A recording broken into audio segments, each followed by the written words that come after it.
Hello, it is me. Um, I don't know what I'm doing. I I don't know. I just guess I wanted a place to talk about things because I don't have a lot of friends, and the friends that I do have aren't very avid readers. Um, so I just thought I would start something, just talk about things. Not not only to talk about books, but to talk about movies and to talk about fucking really anything. I don't really care. I'll just talk about anything. I guess that's the whole purpose of like having a YouTube channel, I guess, is to just talk about things. So, I did want to talk about something today, and it is a book I had read. I've been reading a lot of social sciences books.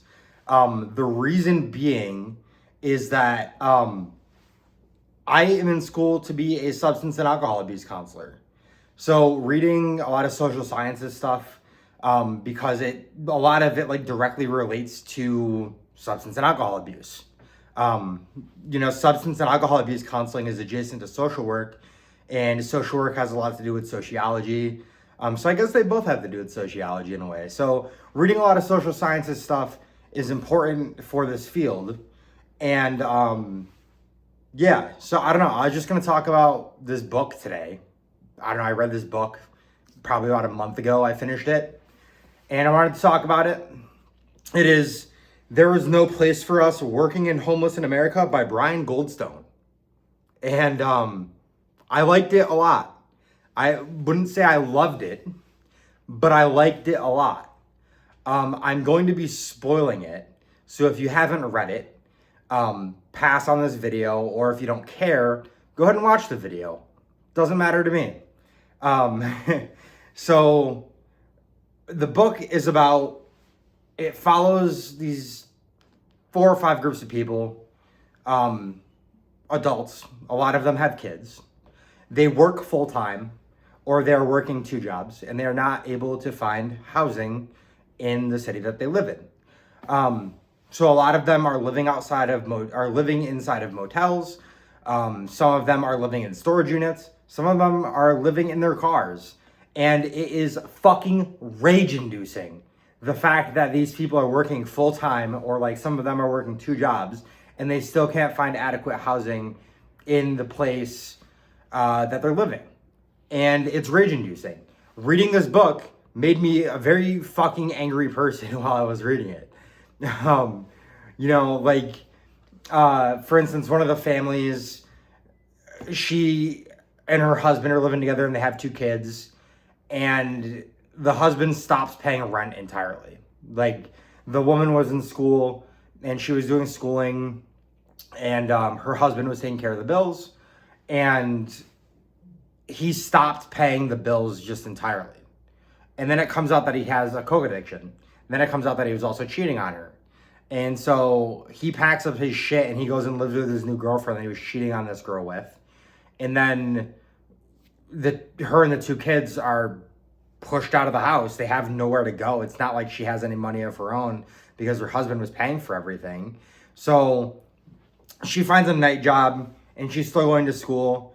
And then it gets to the point where she loses her night job, and then they have no job, and then they're living out of their cars, or they're living in storage units, or they're living in extended stay motels.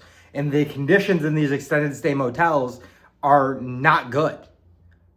They're not good. It's not like something that you should be inhabiting for a long-term period of time. And that's the case with all of these extended stay motels they talk about. They have mold, they have bugs, they have bed bugs, they have cockroaches.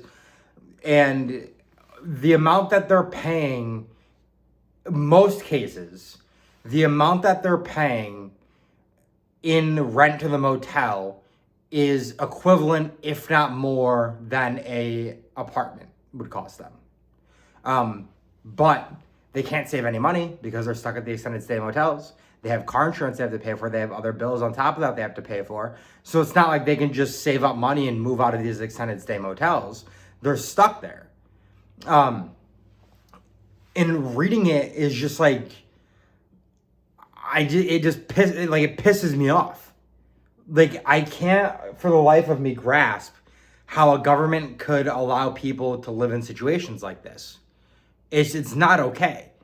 And what, like, depending on where you fall, on which side of the spectrum politically you fall, there's solutions, some of which are better than others, but you may not agree with the solutions. This book, There Is No Place for Us, kind of makes the argument as housing as a human right. Like a right that should be afforded to by the government. And I could get more into this. There's another book I read called Poverty by America. I live in the southern tier of New York, right next to the central New York. So Syracuse is only an hour away from me. In Poverty by America, Matthew Desmond talks about how it's something crazy like 15% of apartments that are currently in Syracuse are unoccupied. You could be filling those apartments with people that are down on their luck that are living in extended stay motels. Like, you could, government assistance, like, you pay taxes for a reason, right? Like, the government is supposed to assist people that cannot help themselves. That is what this book argues, is that it argues essentially that housing should be a basic human right. Does he do a good job at expressing that opinion? Yes, he does. Although he only follows around a group of 5 people, and watching them struggle and kind of fumble their way through government assistance programs is especially infuriating. Like, this one woman finds a program where, she finds a program where they pay her rent for an extended period of time. And all she has to do is she has to find an apartment. She finds a 2-bedroom apartment. She has 2 or 3 kids, and she gets approved for this program. So they have to do all these checks before she moves in. Like, they have to do a welfare check, and they have to make sure the apartment is up to code and all this stuff. So she waits and she waits and she waits, and she never hears back from anybody. And finally she hears back from them, and they're like, "You ready to move in?" So she goes to the housing office and is like, "Hey, I'm ready to move in. I can move in anytime. Like, you just let me know." And they're like, "Oh, we're sorry, we gave away the apartment." And I don't know why, but that hit me really hard. And I will admit, I cried. This woman was so excited to get out of an extended stay hotel, and like, everything was looking up for her. She was finally going to have her own apartment, and she had found this program that gave her that option. And to have that taken from her so quickly over something that is completely not her fault. Like, she is at no fault here. She did everything that she was supposed to do. And to have that stripped away from her, it really hit me. And I felt for this person. I felt bad for this person. Especially, like, I didn't grow up in the best living situation. Housing insecurity was a thing for me growing up as well. I grew up poor, and, food and housing and stuff was major issues in my household. But we've never been to that point where we've had to go on a government assistance program to get housing because we were in an extended stay motel. We never had to do that. Thank God. I'm lucky that we never had to do that. And all I could think to myself is, like, that could have easily been my family. Like, we could have been in the same exact situation as this woman.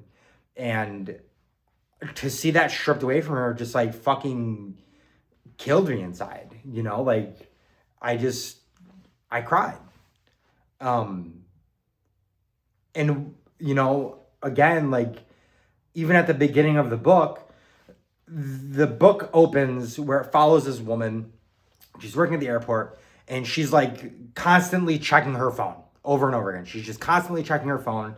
And the reason she's checking it is to check if the Section 8 voucher has come in, or see if she's been approved by Section 8.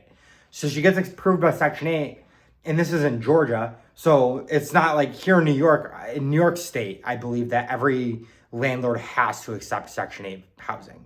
That's not the case down in Georgia. So she's applying to all these apartments. She's getting rejected and all this stuff. And watching her struggle with that, or like reading about her struggling with that, is just like, holy fuck. Like, can we just like give these people some fucking help? Like, there's no reason that citizens should be living like this. There's no reason for it. And this book does a very good job at showing those struggles that these people are going through.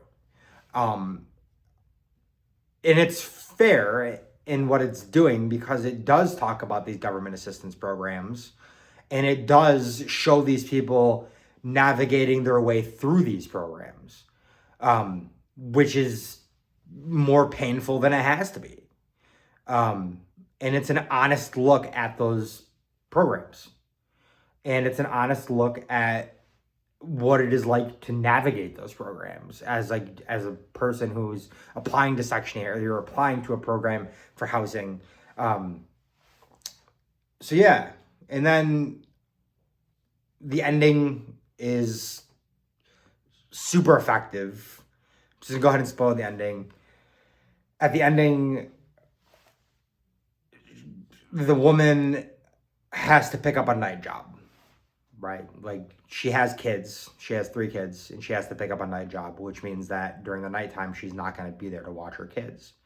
So she buys them a cell phone and says, only use it to contact me or the police. And she goes and she takes the knobs off the oven, and she hides all the knives. She kisses her kids goodnight, and then she goes to work. And that's how the book ends. And it's an extremely effective ending to show that you get stuck in these cycles, and it's not necessarily your choice to be in those cycles, but that's the best you can possibly do because that's the way the system is set up. The way the system is set up is to keep you in those cycles. And it's oh my God, it's just, oh man, it just makes me angry. Just thinking about it just makes me very angry. I like the book a lot, though. I actually messaged the author, Brian Goldstone, on Reddit, and I was just like, hey, thanks for writing that book. It was great. I didn't have a good time reading it because it just pissed me off, but like, it's very informative, and I learned some things that I didn't think I was going to learn, and the writing is very effective, and it makes its argument. And it does a good job at making its argument. So it's good. And I'm going to give it... I'm going to give it a 4 out of 5. I would say a 4.5 out of 5. But it's closer to a 4 than it is a 0.5. So I'm going to give it a 4 out of 5. I really liked it. It was really good. And... would I recommend you read it? Yes, I would. It's a good book. It's a really good book. But prepare to get angry. Prepare to be pissed off as you're reading it. Because that's what this book will do. This book will fucking infuriate you at so many points of the book. Because of so many different things. So that's all I got for that. A little about me. I am from the state of New York. I am not from New York City. I am from the state. The southern tier specifically is where I'm from.